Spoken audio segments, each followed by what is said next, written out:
strong, need to move on to be what I want. I'll keep dreaming on. And I'm staying strong, need to move on to be what I want. I'll keep dreaming. It's not a pig. It's not a cow. It's not sheep. It's a donkey. Let's talk about donkeys. I like to categorize them as more of a long-eared cow with one stomach. It's actually much healthier for them to eat low-grade grass and straw than it is to eat alfalfa and high-grade grass. Donkeys can be a lot of fun. Philip here, he is a 6-year-old donkey. He is called a painted donkey based by his coat color. He's got all these splotches and kind of looks like a Holstein cowish. That's what a painted donkey looks like. Where are you going? Just scratch me. Painted donkeys are just another donkey. Donkeys are said to be what they are, depicting by their height. So the shorter the donkey, the different term you use. The shortest donkeys are called Mediterranean miniatures or miniature donkeys. These guys, like Philip here, he is a standard donkey because of the height that he is. He's actually standing on a pile of snow, so he looks much taller than what he is. But he is not the tallest donkey that we have, and the tallest donkey that we have, there are much taller ones than him. This is Dakota, and he is a huge donkey. His ears go from about my chin to my waist. His ears are about as big as his head. So when you say long ears, absolutely. His mom was a standard donkey, so the same size as Philip, is an Ivy, and his dad was called a mammoth, which are much bigger donkeys than even what he is.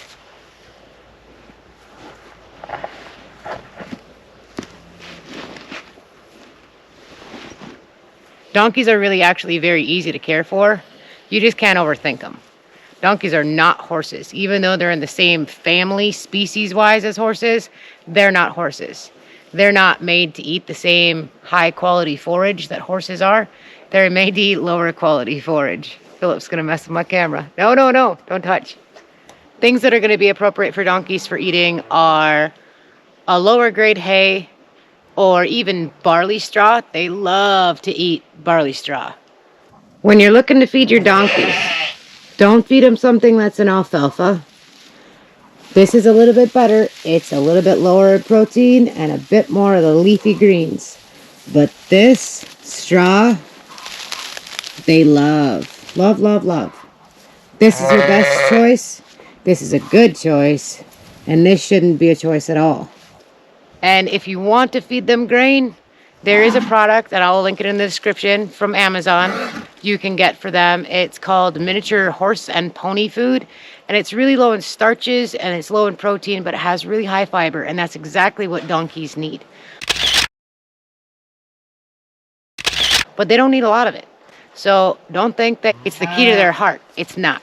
Donkeys are actually very prone to issues like laminitis and diabetes. And they get that way from being fed too much, too high of protein, too much strong feed, hot feed they call it. So you want to go low and slow with these long-eared devils. So if feed's not the key to these guys' hearts, what is, you ask?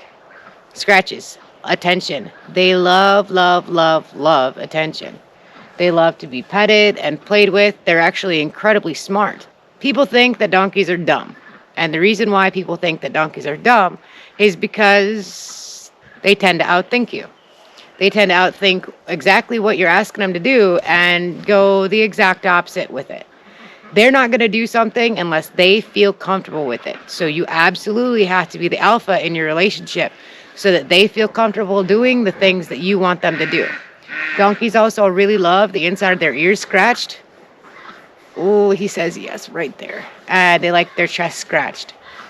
Now, if you have a tame cow, you'll also understand that cows like the inside of their ears scratched and they love their chest scratched. This is why I make the assumption that they are more like cows than horses. Minus, of course, the stomachs. They only have one stomach. That's called monogastric. So you might be asking, exactly why do we have all these long-eared little devils at our house? Well, firstly, Philip here, he loves cows. So why wouldn't you have him? Hoda and Philip actually do a fairly decent job of protecting our area. Now the thing is they don't necessarily protect the cows. They protect their space. And that's where people get a little bit confused with donkeys and protection. Donkeys don't protect necessarily the animals that you put them in with. They protect the space that you put them in. They are very territorial, and they do not like predator-type animals in their space because they are prey animals.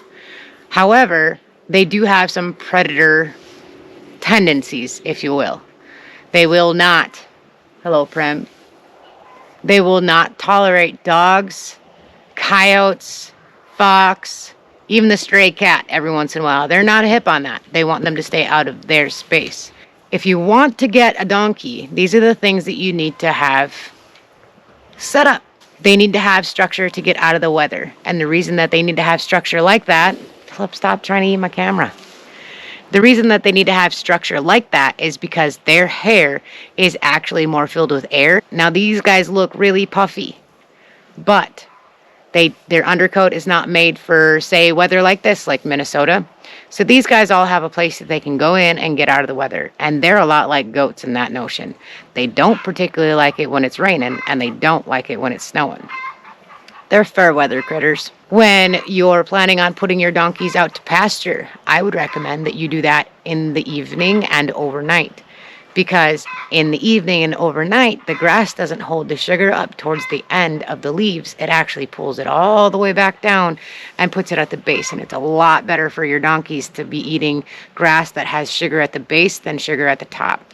You're going to have a lot less problems with issues that donkeys are a little bit more prone to, like foot troubles, like laminitis. You need decent fencing, a house that they can go in, lower quality forage, so not alfalfa or high quality Timothy or something like that. You need a lower quality forage for them to eat.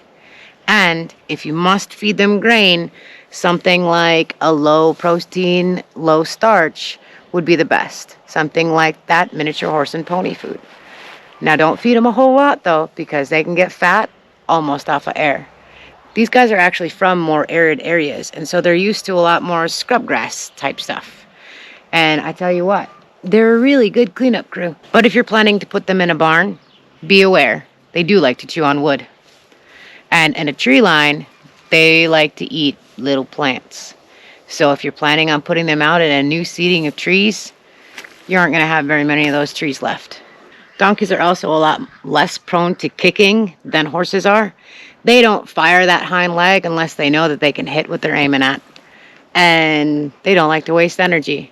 Donkeys are very, very, very good at conserving energy, but it also is kind of a bad thing because that is what tends to make them a little bit on the chubby side. If you're thinking about getting a donkey, please do your research.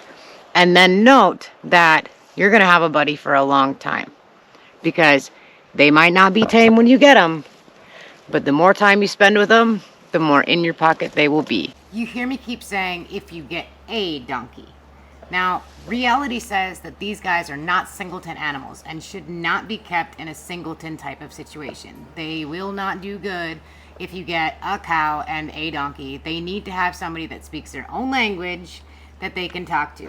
They are not a singleton animal. Do not get just one donkey.